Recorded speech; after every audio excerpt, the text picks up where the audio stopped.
Got it. There were a couple of late additions. I clarified that it's the approval of the February 2024 draft minutes that we'd be approving tonight, and I loaded those into the folder, and I also added under President's Report, setting the date of the annual meeting, and under Executive Committee actions, a matter about Dave being included in the WORT board email and giving speaking privileges. Does anybody have any other matters regarding the agenda, or can we adopt it as it stands? I was just wanted to mention I'd like to have a discussion about moving the time of our meeting and perhaps talking about a hybrid location at the station of where we hold our meetings. Okay, why don't we let's put that under new business. For when setting next meeting or something, yeah. Yeah, let's put on a new business meeting details. Okay, anything else? Okay, then we'll assume it stands as prepared. Approval of the 2024 draft minutes. As I say, they're both in the February and in the March folder. And I think from now on, Dan, you've got a way to like keep them in the folder of the meeting at which we will approve them, not the meeting at which they were done. Okay. Yeah. Okay. Yeah. So like today's ones, hopefully we'll be able to get into the April meeting, the April agenda, the April folder. Yes. Yes, Doug. Yeah, I just had a change to the February minutes, and it was in the section approval of minutes. It still says approval of November minutes, and that should have been the approval of the January 2024 minutes in February. No. Okay. Did you get that, Dan? Yeah. Okay. Okay. So we will make that correction. Thank you for catching that, Doug. Anything else? Is your hand just still up? My hand is just still up. Okay.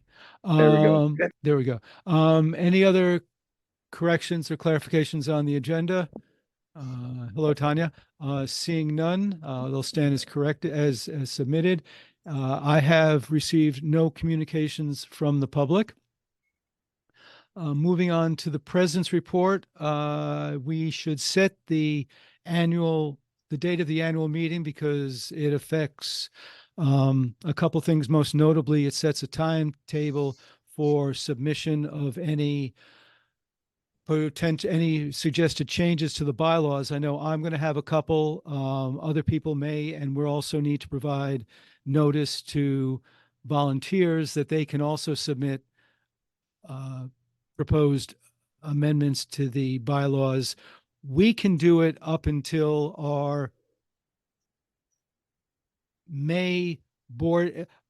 We can do it up until the point that we provide notice to the membership about the meeting, which has to be done a month in advance, which means that presuming that we keep the traditional last Sunday of June scheduled for the annual meeting, that would mean we have the ability to propose amendments to the bylaws up until our May meeting, but working back 60 days from the annual meeting gives the membership what their timetable is. So, yes, Doug.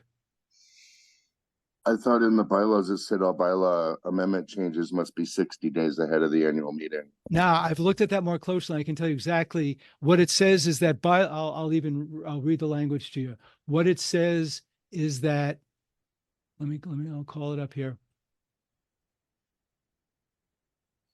It says,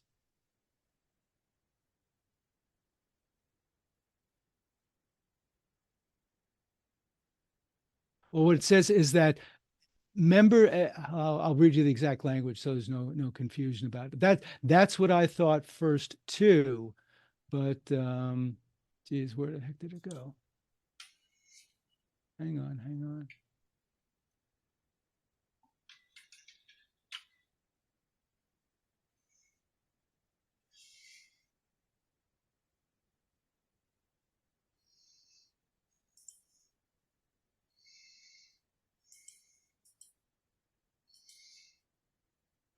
it's, okay. Substantive amendments to these bylaws may be proposed by the Board of Directors, comma, or by any 10 voting members of WART by written submission to the secretary at least 60 days prior to the next membership meeting. The 60 days prior to the next membership meeting modifies or by any 10 voting members of WART.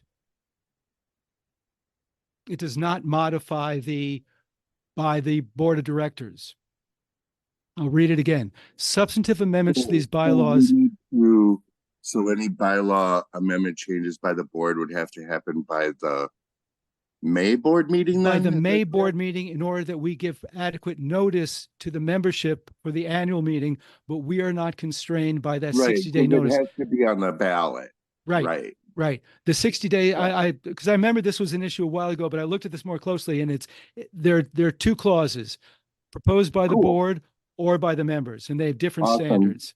Thank you for the clarification. Yeah. Yeah, my main concern is that there's enough time to get it on the ballot Right, in time for everyone to vote on it. right. So if we, so what, yeah, so we can, assuming that it's a June 30th annual meeting and our board meeting is whatever, May 20th, something or other, that's enough time for us to act in order to provide the notice. The 60 days applies to the membership. Yep, that's enough time for me to get it on the ballot. Yeah. Thank you for the And clarification. that's Article 9, Section 9.1. Oh, So, yeah, I know. so let's, so Doug, do you want to confirm that June 30 would be the normal date for us to hold the meeting under our past practice? Yeah, I mean, typically, the staff would propose a date and the board would go along with it, but like you and I have already been talking about it. It's always historically been the last Sunday in June. So we can do it backwards and I can take that date to the staff and see if the staff agrees with the June 30th date. Okay. I mean, And then once the staff agrees, then we should be good to go. okay. Is that okay with people that we tentatively set a June 30, 2024 date for the annual meeting, consistent with past practice, and Doug will just confirm that with the staff? So we could set it today with concurrence from staff. Yeah. Yeah. Okay. So if we could have a motion to tentatively set the annual meeting at June 30th with details to be, well, first to be confirmed by staff and then with details to be worked out between Doug and details to be determined. I move to set Okay. June 30th as the date of the annual meeting, pending staff input. Second. Okay. Any further discussion of that? Seeing none of those in favor say aye. Aye. Aye. Okay, those opposed? Okay, great. Now, and I'm going to, once we get this confirmed, I will then also prepare just a paragraph for the next volunteer newsletter that Adrian can send out, alerting volunteers that they have the right to propose bylaws amendments. And I may even send them a direct notice. Okay. One last thing. Yeah. I'd like us to consider having it a in-person hybrid this time around. Last time it was all Zoom. Okay. Doug, can you also take that back to the staff?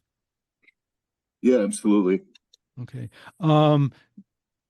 Do we have the capability of that if it's not on site? I just believe think- we do. Yeah, I mean, some sites that we may be able to find to hold it already have that set up. And Okay. then other ones, we may be able to bring in equipment. Okay. Okay. Okay, that's what I had in my report. We have an executive committee proposal, which you'll see in the agenda, which I will read at the suggestion slash request of Dave, which we are more than happy to, I'm more than happy to endorse. The motion reads, in recognition of David Devereaux Weber's years of invaluable service and his willingness to contribute his expertise, institutional knowledge, and skills as a volunteer assistant to the board, be it resolved that David Devereaux Weber be included in the WORT board email and that he may speak at all board meetings but have no voting powers. We didn't get a chance to check this with Dan, but 3 members of the executive committee have endorsed this proposal. So I'm going to take president's privilege and say this is a recommendation from the executive committee and move it as such. I believe that in order to create an actual named position of president emeritus, that would need to be done by the bylaws. And I'm still drafting an appropriate amendment in that regard, because I think we need to define exactly what the process is for designating someone and to define the full extent of the position's privileges. But for the purpose of the next couple of months, I think this resolution would suffice. Yes, Susan. I'm glad you finished that out. I just had a problem with the executive committee deciding that they can confer privileges on people without a bylaws. Well, the executive cannot, but the board can. The board can certainly extend speaking privileges to someone in this regard. This is a motion, not a statement. Yeah, the board certainly has the power to extend speaking privileges to whomever it wants. And that's what this motion does. But in order to have an actual position named as president emeritus, that would need to be done by the bylaws. So are there any questions or comments regarding the motion? So this would then move to the Policy and Bylaws Committee? I don't know what it is that would voted on. I don't know what it is that I don't know what it is that would move. I mean, we're sort of bypassing the policies and bylaws where this would be the policy. The bylaw amendment, yeah, that would go to the bylaws committee, but not this resolution. Yeah, Dean.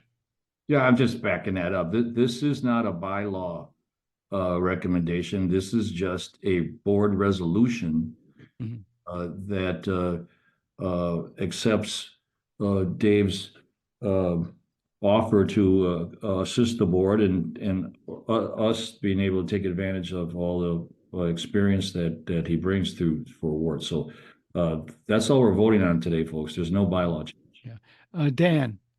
Yeah. Similarly to what Dean said, the state code for non-stock companies allows the board to appoint assistants, and that's what we're doing. That's what we're doing for Dave. He's being officially appointed as a agent of the board.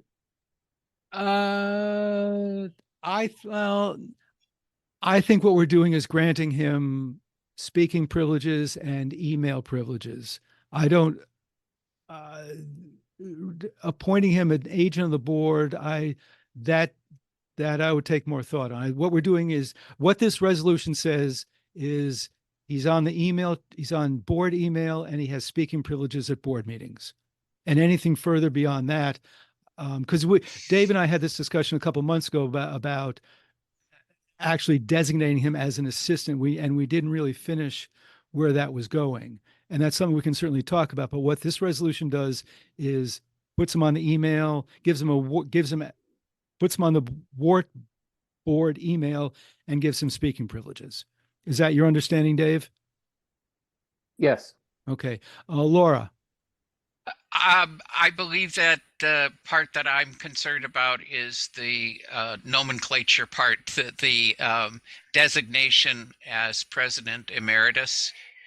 And that part has to go through the Policy and Bylaws Committee, correct?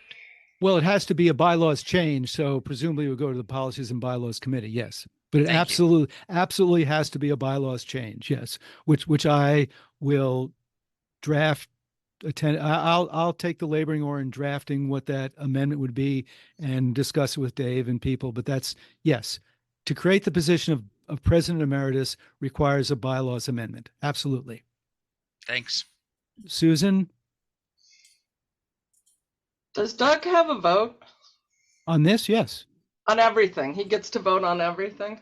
Yeah. Well, not on matters regarding labor relations or the contract, but everything else. Yes. Why? I mean, to me, this didn't have, if you've given everything but voting privileges to this position, right? I mean, that's the only thing different. Yeah. Okay. If you are a board, Dave will be a board member, except he cannot vote. Is that my understanding of what it is? No. He's given access to the board email and speaking privileges. Exactly what the resolution provides Right, for. but what I'm saying is He is not a board member.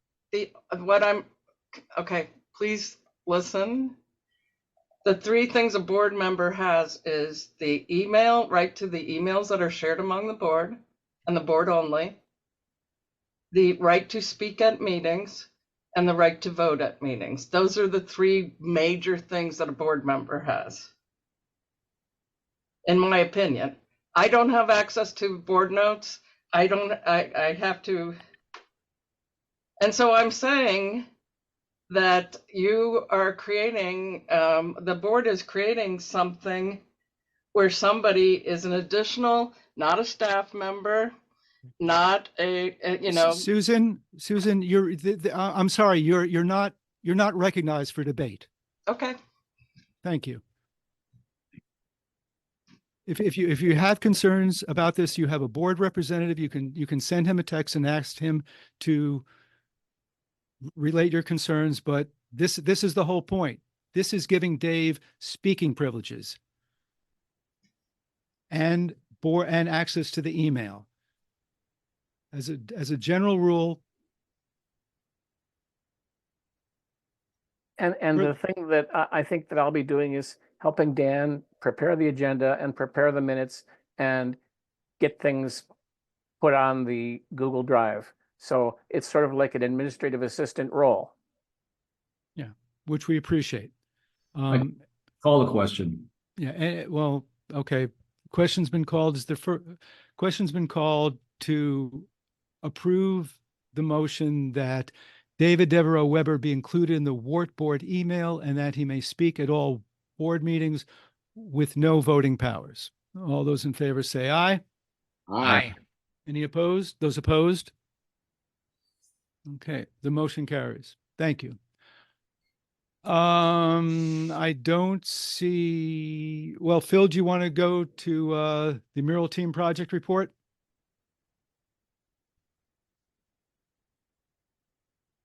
I can. I just want to clarify one thing. Yeah. The last bit about the board president emeritus, was there a motion and did anyone second it? No, Or that's was no. the question was just called. Or it doesn't require a motion or anything of the sort. No, the creation of the position of board of a president emeritus has to be done through a bylaws amendment, which can only be done at the annual meeting, which requires protection and money back guarantees. which requires a couple more steps. Exactly. We did not do that tonight. Okay. I just wanted to make sure I understood the process. Yeah. That just took place. The motion was made by the committee, Phil. So Yeah. committee motions do not have to be carried out and seconded within the context of the meeting if it comes from a committee. I hope Thank that you, helps. Doug. That absolutely helps understand. Sorry, my I'm sorry. confusion. I should have clarified that. Thank you, Doug. Okay, Phil, you ready for the mural team report? Yes. I hope everyone's had a chance to review the report I submitted. If you did not get that, let me know and I can make sure that you do have a copy. Very briefly, we sent out, or rather published, on the website and publicized via releases to local media and art organizations the call to artists that we prepared, asking for local artists to submit a very brief application, mainly expressing their interest in painting a exterior mural and giving us their examples of their work and a very brief budget. The deadline for submissions is going to be March 25th. The application is available on the website. I did include links to the application and some of the media publicity that this has undertaken in the report that I submitted. Once that report is received, we plan to review applications for minimum qualification, and then discard any that don't meet the bare minimum. And then based on the number of applicants we receive, we plan to proceed with asking finalists to prepare a formal painting artistic proposal and a rather more detailed budgetary breakdown that we will then, to be honest, determine a process for presenting to the wider WORT community of staff and volunteers in order to make a collaborative, community supported decision that we will then be able to present to the board for final approval. Before any painting takes place, we need to continue considerable fundraising based on our initial indications of how much a mural of this type might cost. And that is really the only other thing that I wanted to make clear to everyone. The mural committee is absolutely looking for more participants, and they do not need to be simply from WORT staff or board members. If you know anyone in the community who would be willing to participate in this endeavor, please, by all means, encourage them to get in contact with us. Bill, maybe I was reading more into it than was there, but I got the sense from the report that getting this done in calendar 2024 was not necessarily assured. Did I miss? No, that is absolutely correct. I believe that the discussions that Tom has had very preliminarily, or rather perhaps the information that Tom has available is that painting contractors such as Ayers, who WORT has worked with in the past, may already be booked on their spring and summer jobs, to the point where they would not be available to do the surface preparation, scraping off the old paint, completing any tuck pointing or minor repairs to the brickwork, and then sealing it with a primer that would then be available for a mural to be applied. And go ahead. Also, along with that, there is the ongoing question of raising funds necessary to pay an artist to carry out this work. Did we give then- any indication to the people who've given us money so far of that this would happen in 2024? I honestly, I was not involved in any of the discussions. None of the people who were had concerns that they had given a firm deadline. And so right now, the mural projects, mural committee's plan going forward is to simply be upfront about the fact that there are a lot of known unknowns in this process, and we have to be flexible in our timeline in order to move forward. Okay, thanks. Laura? I just wanted to mention that I also saw the mural, the call for artists advertised in an email blast. I think it goes back to Channel 3000, but the word is definitely out. I'm wondering, have you gotten any responses yet from artists? We received one application either early this morning or late last night, and just sort of based on my experience as a grant writer, if the deadline is March 25th, I really don't expect people to start submitting in earnest until like the 23rd. Okay. Just because if you give me a deadline, I'm going to use as much time as I can to polish my application and make sure it's perfect. Well, we've got one. But we do have one. Thanks. And Phil, do you think we've adequately addressed the concerns that at least one artist raised about, wait a minute, you're asking me to work for free before I get the gig?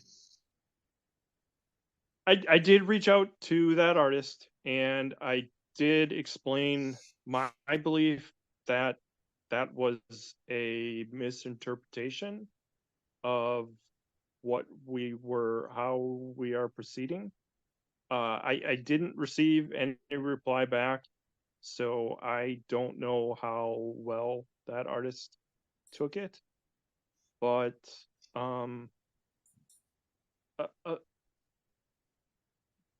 ultimately, the mural committee has been as open as we can in asking the WORT community to participate as much as they are willing.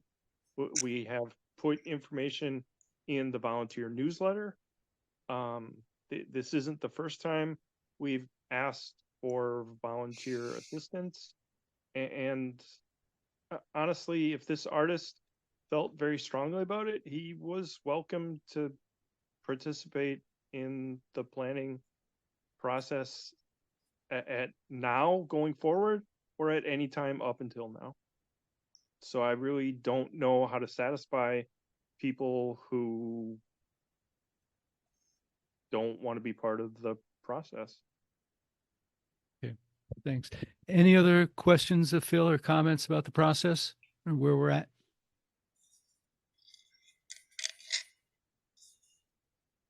And again, if there's anybody who wants to step up or knows of someone who would want to step up in order to be the local, have someone, in town who's able to marshal this, I'm sure Phil would appreciate the support.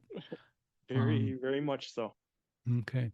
Okay, then without objection, we will receive the mural team project report and thank Phil for his continued hard work.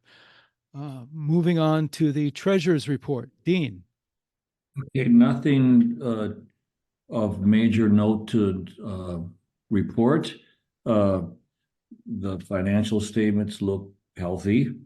There was a little change in what we looked at as it had mainly recording change that a loss for this month was significantly higher. simply be due to a recording. I don't even want to call it a mistake, just not doing it on timely. Has to do with our membership in community shares, the way it's recorded in the financial statements that was corrected and significantly lowered our what we call the loss this month to something way understandable and manageable, simply because of the way we bring in money and the way we spend it. I have not completed all the reconciliations yet, but I again will guarantee that they will be done prior to the audit work that's going to be start in April. So I'm about 75% done. So we'll get them done and in place before audit starts. Audit is moving forward. Our work with numbers for nonprofits has worked out well for us. Increased Mary Joy's knowledge of how to work the books throughout the year so that they're more audit ready and reporting is more clear. I think the use of the charts that she's been supplying and have been helpful to board members to kind of understand where we're at.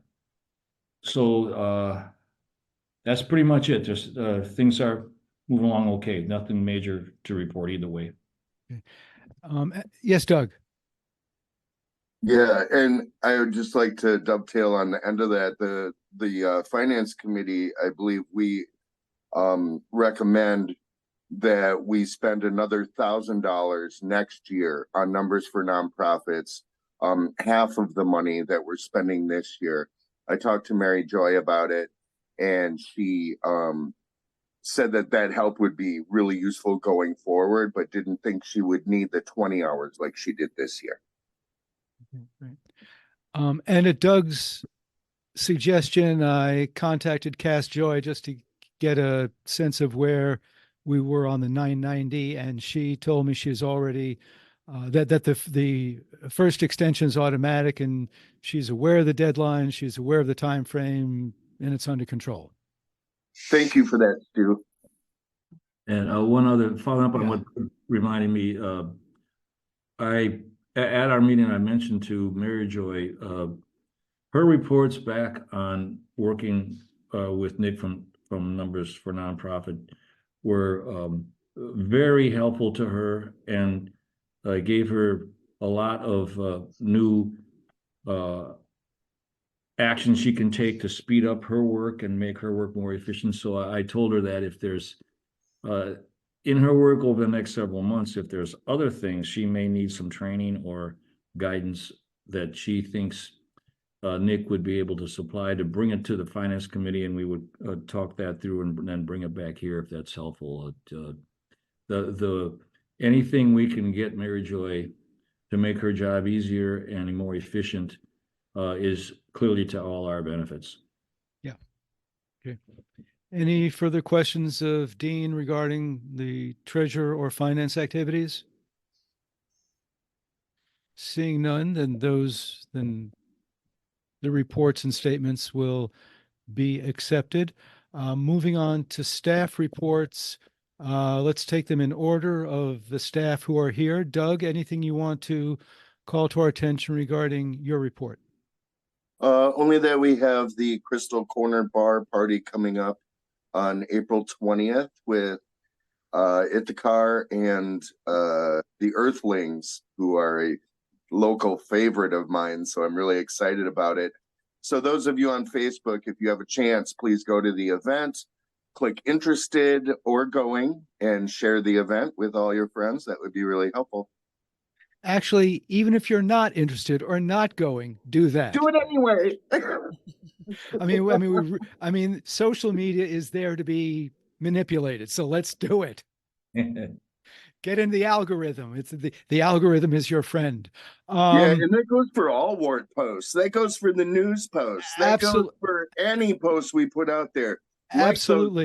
Share those posts because that really gets us out there. Thank you. And if you're on Facebook, follow Ralph, because Ralph posts all the time, and just like and share what Ralph posts, and you'll be doing good work.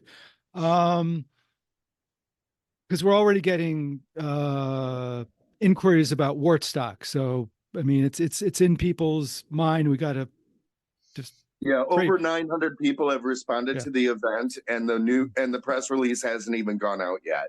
So it's really exciting. So we just got to hope for good weather. Susan, anything you want to call to our attention? And I just want to apologize if I sounded short when I apology earlier. accepted. I just want to make clear. Yeah. I feel that you and the whole board tolerate my questions and stuff when you really don't have to. So I'm appreciative anytime, and anytime you want to cut me off, I'm fine with that. I don't take it personally. I shouldn't have sounded so short about it. Anything about your report? I do want to say real quick a couple of things. First of all, if I missed anyone else, I'm sorry, but I know that Tanya came in and answered phones for us. I think she's the only board member that did that when we were having quite a hard time getting people in here. If anyone did, I'm sorry. I'm sorry. But I just wanted to extend a big thank you for her for really helping us out in places where we really needed some help. So thank you very much, Tanya. I really appreciate that. I did want to very briefly speak because I still think there's a couple of board members that don't understand the difference. So really quickly, cost accounting is when money goes in or out. Accrual accounting, which is what we switched to, is when someone makes a promise to pay us. So CSW promised to pay us $17,800 over 6 payments this year. But under accrual accounting, as soon as they made that promise for the $17,800, it gets entered in our books as if we have the money. So you've got bank statements that say whether we really have the money, and then our profit and loss. So when the pledge drive, I give her a number. I gave her a number. I'm going to give her a number at the end of this week. It's probably going to be about 98,000. And that's the total of pledges and donations. We're not going to get all those pledges. We know we won't. We never get 100%, but it'll be entered in the books as that, and then it'll be taken off as bad debt a year from now. So just so you guys understand, that was what the problem was that the CSW 17,800 had been entered last year at this time as an accrual. This year it didn't get entered, so it looked like we had less money than we did, when both times it's really just an accounting figment as far as I'm concerned, because I'm used to just figuring on the real money. So that's just a very short explanation of accrual versus cost. The pledge drive had a hard row because last year we had a number, the winter pledge drive last year and in previous years before, I don't know, global warming, some oddity, is always very cold and snowy, and people are in their houses or in their cars going somewhere. And this year we had 6 days where it was over 60 degrees during the pledge drive, and over 60 degrees in late February and March is extremely hard to compete with. So I'm really impressed that our host did a really fantastic job of battling something that is really dreaded, which is good weather. That is one of the most dreaded things in pledge drives. Like I said, we got found 2 donors who were willing to do a combined 5,500 in challenge grants. Those were met and exceeded. So that was really nice. That was an $11,000 that we got, plus an extra, I think we're at an extra 2,000 right now, but we still have to sort out because people don't check that little box that says this is to pay for a donation, a previous pledge. So we have to sort through all of those and say, they didn't check the box, this is a pledge, or yes, this is a genuine donation. I'll quit talking, but I just want to thank all of you guys that were a part of either pledge wrapping, because some of you came in and pledge wrapped or answered phones or highlighted the pledge drive on your social media or did all kinds of things. Okay, thank you. Tanya. I just wanted to say that when I came into the station, it was the first time I'd ever answered phones live, and at WRT, and I've been listening for 34 years, and it was a dream come true. And another pledge drive answerer said, "You got to dream bigger, honey." I thought when they said that, damn it, no, I don't. I am super pleased right here and right now, and it really Thank was you. really, really wonderful. So thanks for the opportunity. Isn't it great having people tell you how great WORT is for 2 hours straight? I think you guys are missing a chance who haven't done it to really, it is a pleasure talking to people on the phone. That's all I'll say. Over. I kept saying Yeah. over and over again, wonderful, and thank you, and oh, that's great, and it was all true. Yeah, I mean, people are calling on their own volition to give us money. I mean, it's like you're talking to happy people. Susan, there is one question that obviously jumps out big time from your report. You plan to retire in 2025? Possibly the end of the year of 2025, but it's just been a tough year, and I've dealt with a lot of setbacks that my doctors are telling me are stress related, and I just have to get this. I've tried reading and meditating and doing all kinds of shit, and the truth is I'm a workaholic, and until I quit this job, I am going to be stressing out over a lot of stuff. So I am here to help you guys find a replacement. I am putting together, it isn't just a binder, it is an actual manual of stuff to do. I want the new person to do things their way, but I want them to know how they were done, and so they can make a decision. So I'm going to do everything I can to make this as easy for you guys as possible. When do you think we should start the recruitment process?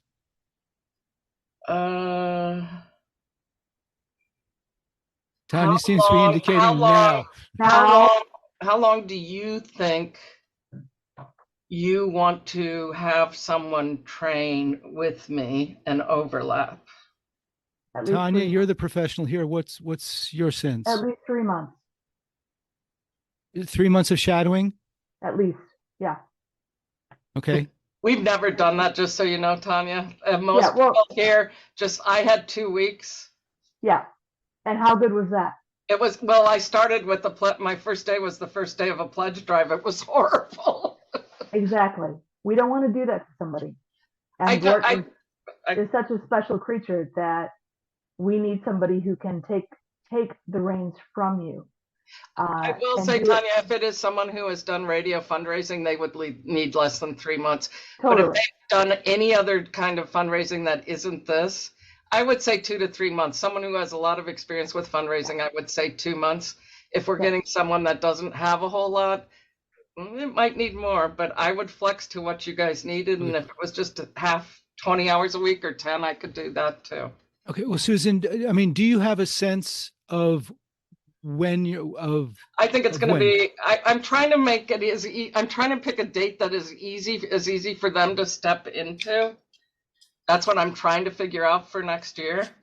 And next year is the 50th anniversary, and I have a ton of stuff on the schedule, so that's making it a little difficult for the stuff that I wanted to do.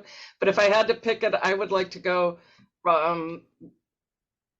maybe right through the end of the year. Okay. So I help them right through December, and then get them ready, just make sure everything's kind of plotted in place for the first drive of 2026. Okay. So we should be, working back, we should have a candidate identified by mid to late fall. I would say, yeah. Okay. So personnel will work back. We'll work with you working back from that to get a position description drafted and figure out when to start advertising. But okay. So that's a date we can now work with and plan around. So thank you for that. Dean. Yeah. Even if it was January 25, this gives us, the personnel committee, enough time to set up a good plan prior to, with this, we have enough notice now to set up the plan. And then Susan, whenever you hit on the actual date, then that will start our timeline. But, well, I don't want to be here after December 31st of 2025. Well, That's the absolute Yeah. last date. But when Yeah. you hit the real date, then that's when the timeline of the process we create will start. So we're gonna need, 4 or 5, 3-month notice. When you finally say, hey, here's my date. If it ends up being December 31, we have plenty of time to set up a real good plan. And then implement it when you give us a couple month notice, and then we should be fine in starting the process immediately. We'll be ready to go and match up with your needs and match up with our needs. I've had experience with a transition plan that we started planning 2 years out. This was for a little different executive director, total overall position, but this one is so key to us that a proper changeover should go good. And we learned about, kind of like the last one, the staff we got the no recent hires we got were really good, but the transition wasn't as good as we would like it. So this one will have to have no blip along the way. When a new person is there by themselves, they'll have plenty of opportunity, everything that we need to make this smooth as possible, and with so much prior notice. And then when you finally say, here's my day, give us at least, try to give us 90 days if you can. But 60 days, I think we'll be all right. But anyway, we can get that. We can get to that. But so anyway, that's the process I think we should shoot for. No, it's gotta be more than that, because we need to have somebody identified to shadow her for 2 or 3 months. So we have right. Yeah. I mean, and I think we've got a date. I mean, right. we're working back from 12/31/70. Right. 25. That's why I feel I've given you the date. The date is 12.